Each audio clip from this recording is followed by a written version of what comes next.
నరసరావుపేటలోని పట్టాభరామస్వామి దేవాలయంలో శ్రీ వెంకటేశ్వర యోగా సేవా కేంద్రం ఆధ్వర్యంలో యోగా గురువులు కూనిశెట్టి జనార్దన్ గురూజీ ఆధ్వర్యంలో నిర్వహించిన 194 యోగా శిబిరం ముగింపు కార్యక్రమం ఈరోజు ఘనంగా నిర్వహించారు.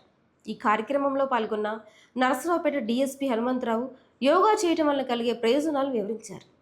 యోగా వల్ల తనకు కలిగిన ప్రయోజనాల గురించి సాధకులతో పంచుకున్నారు. ప్రశాంతంగా ఉండేవారితో పోతూ జీవితంలో అనేక రకాల కష్ట సుఖాలు అనుభవించి తత్వాన్ని గ్రహించి ఇవన్నీ తాత్కాలికమే అనే నిర్ణయానికి వచ్చి ఒక శాంత స్వభావంలో జ్ఞాన భాస్కర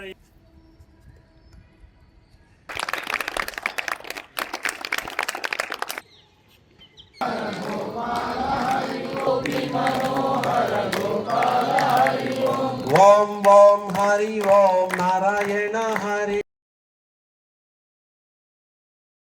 నేను ఇక్కడ సబ్ ఇన్స్పెక్టర్గా 2002వ సంవత్సరంలో జాయిన్ అయిన తర్వాత నా భార్య పిల్లలతో సహా మన ఇదే వెంకటేశ్వర గురూజీ గారి ఆధ్వర్యంలో అక్కడ ప్రకాష్ నగర్లో జరిగేది అప్పుడు నేను అటెండ్ అవ్వడం జరిగింది.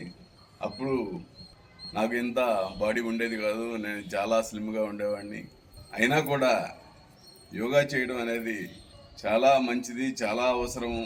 అన్ని వ్యాయామాల కంటే కూడా యోగా మంచిది అని నేను పుస్తకాల్లో చదవడం అయితేమి, గురువు గారి వల్ల తెలుసుకోవడం అయితేమి నేను అప్పుడు ఆచరించాను. దాదాపు ఒక 5-6 ఇయర్స్ కంటిన్యూగా చేయగలిగాను నేను. ఆ తర్వాత కాలక్రమంలో డ్యూటీలు బాగా ఎక్కువైపోయి ఒక కారణం అయితే, రెండో కారణం షటిల్ ఆడటం అలవాటు అయిపోయిన తర్వాత ఆ ఫీల్ వేరుగా ఉంటుంది. అందరితో కలిసి అక్కడ అయిపోయిన తర్వాత ముందు కూర్చోవడం, అట్లా ఈ యోగా నుంచి షటిల్కి వెళ్ళిపోవడం జరిగింది.